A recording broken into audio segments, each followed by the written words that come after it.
So one of the major issues that we have had for probably more than a decade now, especially now that a lot of financial transactions are moving to electronic, is really this idea of credit fraud and identity theft. This is a serious problem that we want to be aware of. There are things in place to protect you, and there are behaviors that we can practice to try to mitigate the risk of credit fraud and identity theft. But we want to take a look first at what does this mean and how is this done? Right? How are these acts of fraud committed? Really, any time anyone uses your personal information without your permission to commit fraud is considered to be credit fraud or identity theft. And this could be a lot of different things: your name, your social security number, your credit card number, bank information, or really any other identifying information about you. This is a real deal problem. In 2017, $16.8 billion in fraud losses in the United States. And about 16 million people in the United States were victims of identity theft or fraud. And that was in 2017. And I'm sure that those numbers are similar now. So it's an issue. It's nothing that we should panic about, but it is something that you want to be aware of. And we want to maybe take some procedures and take some precautions on how to mitigate that so that you're not a victim of identity theft. And I think one of the first ways we can do this is by learning a little bit about how do they get your information? What are some of the strategies they use that criminals will use? And then we can maybe try to fight those. So number one, how do they get your information? And we'll start with the easy ones first: stealing your wallet or your purse, and then being able to now take your credit card and go shopping somewhere. Yeah, this happens, but I probably would say that most identity theft does not come just because I stole your wallet. All right. And I also like to believe that as New Yorkers, we're probably a little bit more aware of those things, especially when we're in public. Mail theft is a real problem. Where someone will literally take the mail out of your mailbox and then be able to go through it looking for sensitive documents, things like banks and credit card statements, new checks that have your account numbers on them, any tax information, medical bills, medical information. It's all possible. I know that in my neighborhood, the mail is usually delivered mid-morning, right? And I know that on a typical school day, that I would not be home at my house until, let's say, 4:30 in the afternoon. So now my mail has been sitting in my mailbox for hours unattended, right? And there's an opportunity for someone to walk by. Oh, look, here's a credit card statement, pull it out, and then now they have my account information, my address, and all that. Another issue you want to think about is called dumpster diving, literally going through your garbage.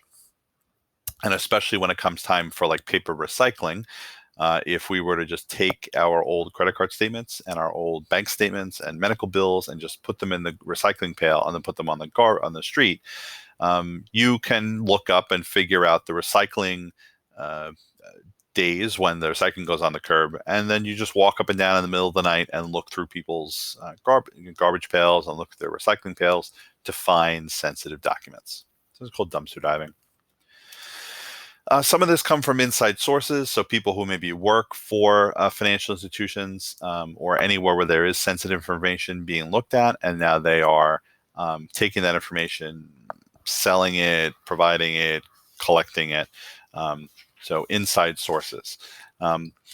Another concept is called skimming, and this is probably one that's going to be a little bit harder to detect, but let's talk what skimming involves. Skimming is really putting out there devices that look like they're legitimate, but are going to collect credit card information really without the person knowing it, the person who's using the credit card. So here's an example, some examples. ATMs, right? So they'll put actually almost looks like a fake cover or a false like hood or something over top of the ATM, especially when you go to dip your card. And it works.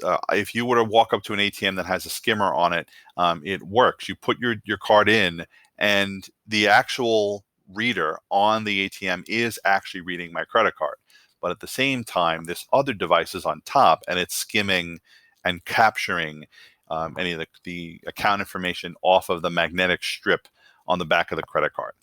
Right? So things like that, ATMs and gas pumps, sometimes you might see this. Honestly, especially some of these devices that are in public areas, this could be an issue. Sometimes you might see these handheld skimming devices. They really just look like a black piece of plastic that has a slot to be able to scan cards. And maybe you're at a restaurant and you go to pay the bill and you hand your credit card to the server, and they take your credit card in the back and they do something, they pay your bill. Who knows if they're ringing up your card, but they're also taking this and skimming and scanning your card on one of their handheld readers? Are they capturing credit cards that way? Right? This one is an issue. This last one is an issue, but I think it's become less of an issue because of people always a lot of carrying their own devices now. But keystroke loggers, it could be a device that could be put into the back of a public computer, and as you are typing, it is keeping track of every single keystroke that you do on the keyboard. So now here you are. Here you are at the library or at a hotel, and now you are logging into your bank account, and you're doing it on a public computer, and they're keeping track of your keystrokes. Right? Here's kind of like what a skimming device looks like. If you like, here is the real ATM card reader that's on the front of the ATM, and now they just put this cover over top of it. So when I dip my card, the actual reader is reading my card, but this other reading device is capturing my information. Right? So this is skimming. Okay. The other one that we see out there most often is this another idea called phishing, a phishing attack. Phishing attacks involve posing as someone who has a need for that information and then like tricking people into giving you that information. Lots of different ways to do it. Probably the most common one, telephone scams. And you may see someone call and pretend to be like from your bank or your credit card company, and then asking you to provide personal information over the phone. Unfortunately, these folks kind of prey on senior citizens, people who are just generally trusting of people.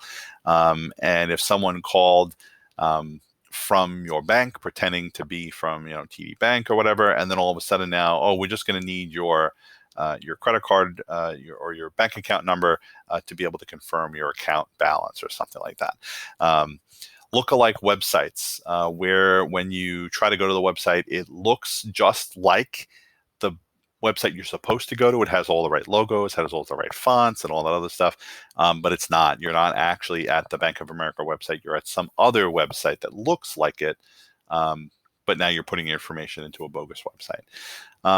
Pop-ups and email, especially email scams. I have a couple I'll show you here, where they're trying to pretend to be like your bank, your credit card company, whatever, and you click on a link, and all of a sudden now you are at a website that is not real. These are all called phishing attacks. Let me show you some phishing examples. Okay, so here are two. Here are two emails that I've actually received, and this is one I got a number of years ago. And this was claiming that they wanted to verify my PayPal account.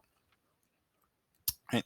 And if you look at the email very, very quickly, you might say, "Oh man, I have to verify my account." Now, some things you can try to look for in some of these emails. First, I always look at where is the actual mail to? Where is the actual mail coming from? Right? And sometimes you'll see that these just don't look right. Most likely this would wind up coming from like paypal.com, not paypal.us, which is weird. I can't trust that. One of the other things that I often look for is, honestly, you look for misspellings in the email. Here they've tried to mimic PayPal, but it's PAYPAI. It looks like the capital, it looks like the L, but it's not an L, and they've done it all throughout this email. That's one of the things I look at, right? I also try to look at links. Anytime I try to click on a link, I always want to make sure that I know where I'm going. And if you get an email, if you were to take your mouse and just hover over a link, don't click on it, just put your mouse on top of it, you can see there that that address does not go to PayPal's website. This goes to somewhere in Italy, telecomitalia.it. This is nonsense. This is a fake phishing website trying to get me to click on here and enter my PayPal user account and password.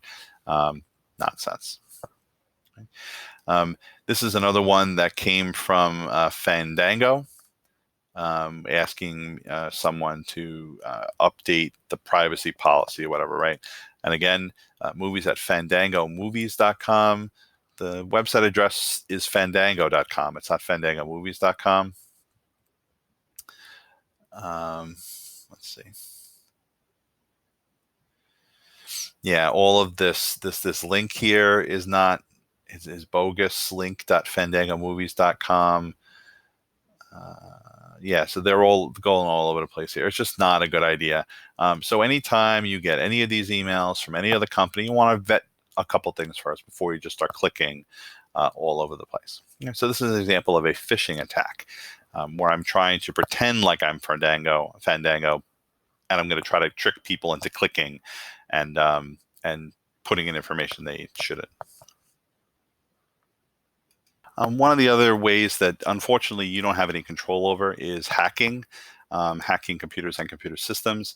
And sadly, more and more you see stories on the news where the servers at, you name a company, Target, Starbucks, Amazon, I don't know, were hacked, and this many thousands of people's personal information may have been divulged. So it's a reality for all of the security measures that we have in place on our computer networks and on our online systems.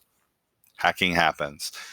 Companies spend millions, if not billions of dollars a year to protect people's personal information, but sometimes those factors fail.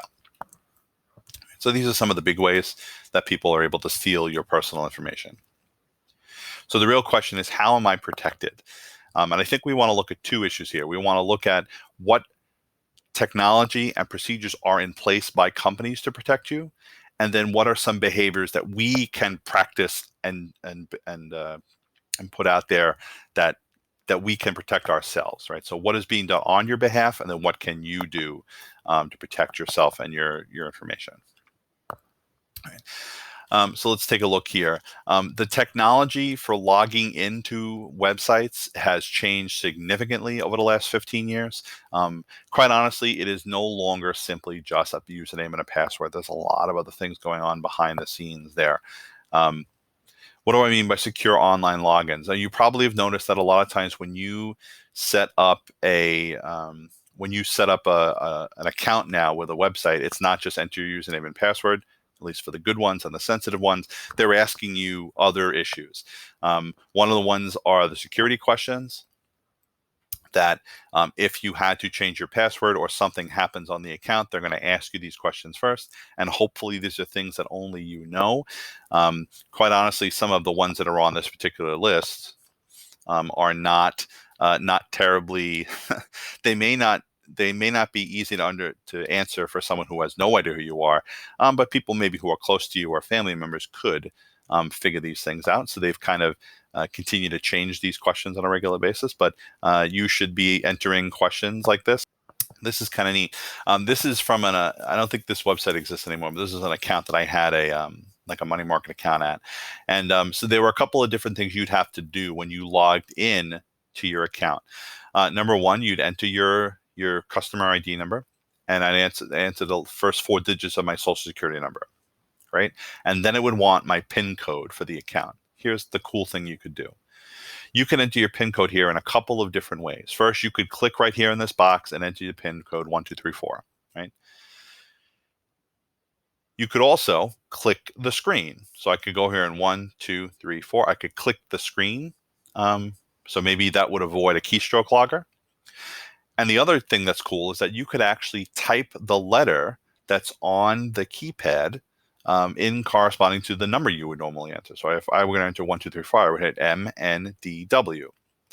Now, every single time that you came into this website to log in, the letters changed. So even if you were standing over my shoulder looking at me log into my ING Direct account, that same letter combination, or if you had a keystroke logger, wouldn't matter at that point. Okay? And then they would ask you to make sure that you're not logging into a phishing account. There would also be, let's say, a secret picture, and there would be a security phrase that you would have to enter for that. And this would just to verify that you are indeed logging into the correct website and you haven't been brought to a phishing website, right? So this is like some extra login procedures that they would put in place. And I'll talk about a couple more here in a second. A lot of times today, security comes really in a couple of different factors. Security on a lot of accounts is not simply anymore just a password or a PIN code. It's usually a combination of things. And the way that we kind of break this down is, first, security can come in the form of something you know, right? In order to enter the website, you need to know something like passwords and PIN codes. But if someone else has that information, that's no longer valid. It's not really helpful anymore. So now what we'll do is we'll do maybe something you know, and they have something you have. The credit card itself is a something you have security, because in theory, in order to use this, you would have to have the card. And we'll talk a little bit more about that in a second. My younger brother works at a financial management firm. So all the information that they deal with is highly sensitive to protect the information of their clients. So for the longest time, when my brother would have to log in to his work email, or like to virtually log into the office, it was not just a website, a username, and a password. He would have this. It started as a keychain like this. It's now moved to like an app. And here is this PIN code that's generated on this app. First, this PIN code changes every like 45 seconds, right? That PIN code changes.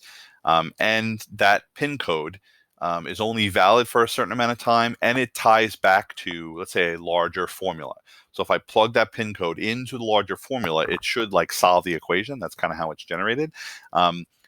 So in order to log in, he had to have not only his password and his PIN code, but he also had to have the number off of the secure ID. So he would have a couple of different factors. Sometimes it's your phone. I know recently a lot, anytime you want to log into places, or if you want to access information, if you remember, they're almost like sending you confirmation texts to your phone, because I want to make sure you are who you say you are. And I am going to, if you are requesting your password to be changed, not only would I send you an email, but I'm also going to send you a confirmation code to your account. Right, so something you physically have in front of you. And then now it's really something you are is the other one, and all of the biometric data that's out there. Is it fingerprint readers? Is it the facial recognition? Is it even something crazy as retina scans? These are things that are much harder to compromise. Right, so first, I would say that security by itself, one of these items by itself, is not necessarily inherently more secure than the other. But really what it comes down to is usually combining these. And my picture's on top of multi-factor authentication, or now they'll call it two-factor authentication, where really to log into things and to access online information, you need to have multiples of these things. When I now start combining something you have and something you know, or something you know and something you are, this gets a lot easier to rip off. It's got a lot easier to steal, a lot harder to steal, and it just adds more complexity to this whole security process. Right. So multi-factor authentication, big right now in security. So The other thing you want to look for is whenever you're dealing with websites, you want to look for encryption on your websites. Basically, encryption means that any data that gets sent back and forth between point A and point B is scrambled. And the only way that you would be able to like lock and unlock the data is that on either end of the reception, either end of the transmission, there are protocols and keys in place that when I send data to you, you can unlock it on your end. But if you were to intercept it in the middle, the data would really not be readable, usable. It would be locked. The technology on computers right now on our websites is called SSL. It stands for Secure Sockets Layer, if you're curious. It's SSL protocol. How do I know if a website's using SSL? There are two things you can look for. Number one, if you look at the front of most web addresses on websites, if it is a secure website, it starts with HTTPS, not just HTTP. The S indicates that, yes, SSL is being used in this website. So what if you're trying to log into your credit card company, your bank, medical insurance, anywhere else where you have sensitive financial and personal data, make sure before you start entering information that the link is valid, that it has HTTPS on it, right? It would kind of stop you from logging into a phishing website. You can also look for a lock icon on your browser. Usually right next to the URL, there'll be an icon there that will show you, yep, here we are protected, and this particular website happens to be secure. Okay, let me show you what that might look like.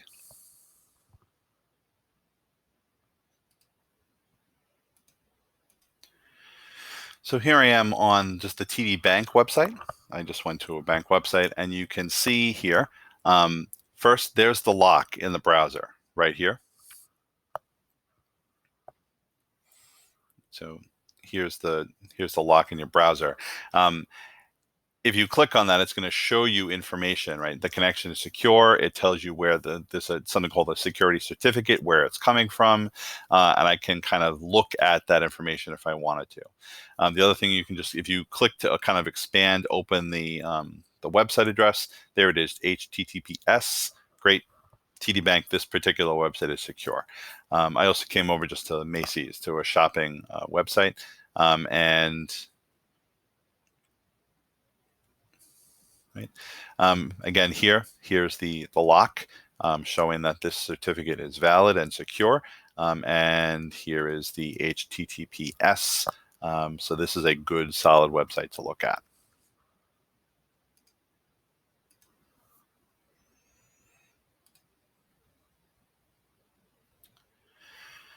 All right. Next is fraud monitoring. All of your banks, and especially your banks and credit card companies now, have whole divisions on their companies that actively monitor people's accounts for fraud activity.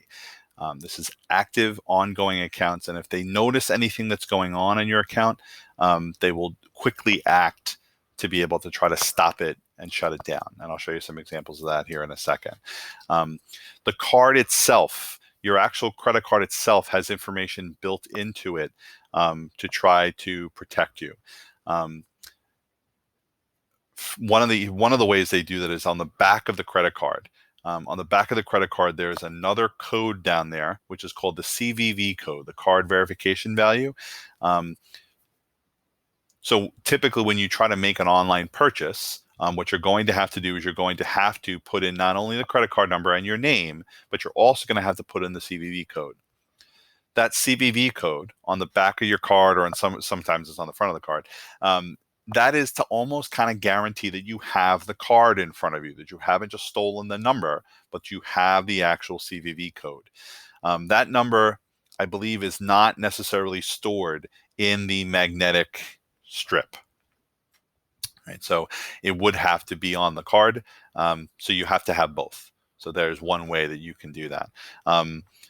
Recently, they've gone moving to cards that do not have the card number in that. If you've ever seen a credit card that has that raised print on it, those are holdovers from old times when we used to run credit cards really not digitally. they've kind of stopped that now, so you can't like take a charcoal sketch impression of your card. It's a little harder to grab credit card numbers now. One of the newer technology that's out there, it's been out there for maybe the last 10 years or so, these chip-enabled cards. If you look, a lot of your credit cards now have this chip built right into it. These are called EMV cards. What this is intended to do is to try to stop people from using the magnetic strip on the back of the card, but to try to get them to use the chip to make the transaction. What this is designed to do is that every single time you use the card, there is a unique validation code that gets generated with each transaction, and that transaction code is required to verify the transaction.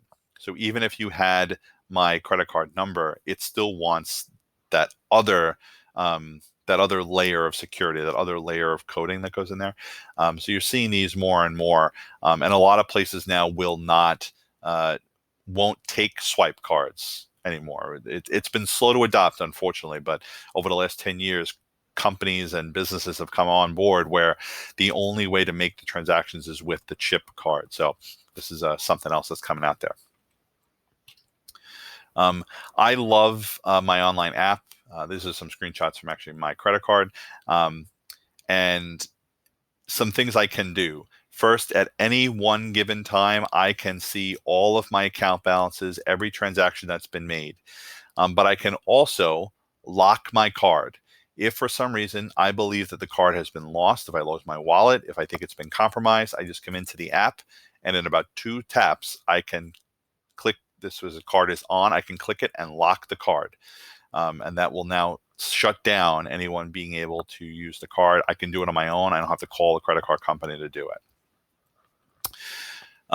One of the other things I really like about the fraud monitoring is they're actively paying attention to my credit spending. And here are a couple of things that they do. First, I get alerts. I can get alerts on my phone that any time I spend money on my credit card, I get an alert about it. Actually, as I was recording this video, I got an alert that one of my auto bills, my auto pays, just hit my credit card. 2 things they do. A, that's helpful for me so that I know any time my credit card is used, I will get an alert.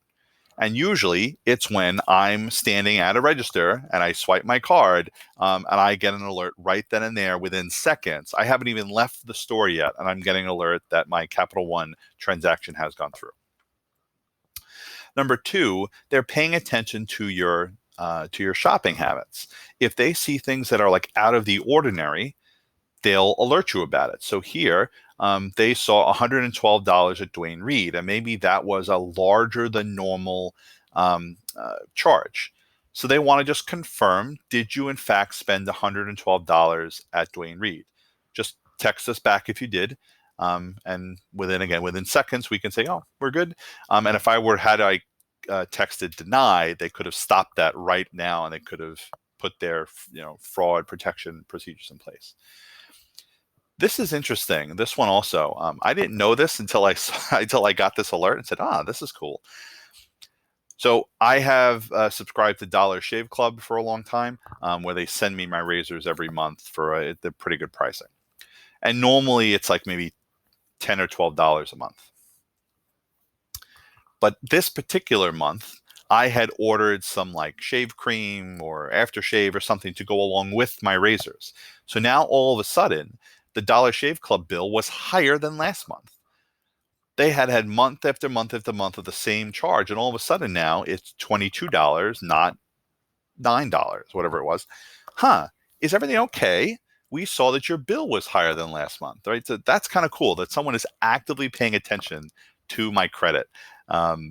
So you have a lot of visibility what's going on in your card. I think that's half the battle, as we'll talk about in a little while here. Half the battle is just being aware of what's going on in your credit card. This is not an advertisement for Capital One, but that's who I happen to have my credit card through. Fraud alerts we just talked about, and then virtual credit card numbers. This is kind of cool. I can set up, rather than giving out my actual credit card number, I can set up basically virtual credit card numbers that are specific to the merchant I'm working with, specific to the store. So they will create a virtual card. The store really will never ever see your real credit card. And that's only valid at that merchant, right? It's tied to the merchant. So if you were to somehow get that credit card and try to use it somewhere else, it's not going to work. And this is a plugin that I can put right on my web browser. And anytime I have maybe a website that I'm going to use more regularly, I can create this virtual number with Capital One, and then therefore I'm never really giving out my actual credit card number. I'm sure that lots of other credit card companies have things like this. This one happens to be a feature from Capital One. This is something I'm really surprised has not taken off more in the United States. I saw this a lot when I had been traveling to Europe. A lot of their credit card terminals are now wireless, and they have these little handheld credit card terminals. And anytime you're about to pay with your credit card, in the United States, if you're at dinner and you go to pay with your credit card, if you're not going to take your credit card to a register, that you give your credit card to the server, right? And the server goes to the register and tries to now process your payment. Well, I just handed my credit card to a stranger, and they took my credit card out of my site. Who knows what they did, right? They could have had one of those handheld skimming devices, and they maybe captured information that way. Who knows? So what they'll do is, instead of me taking the card and giving it to you to take somewhere else, they'll bring the reader to the table. And here you go. You put your card in, you do what you have to do in there, they put in the sales number, whatever, and then your credit card never leaves your site. That's cool. You're seeing it in some places in the United States, but it's not nearly as it's not really as widespread as I would like it to be, if I was running the world. Right? So these are just some of the technologies that are in place to help protect you. And I know that technology is constantly changing, and credit card companies come up with new strategies going forward.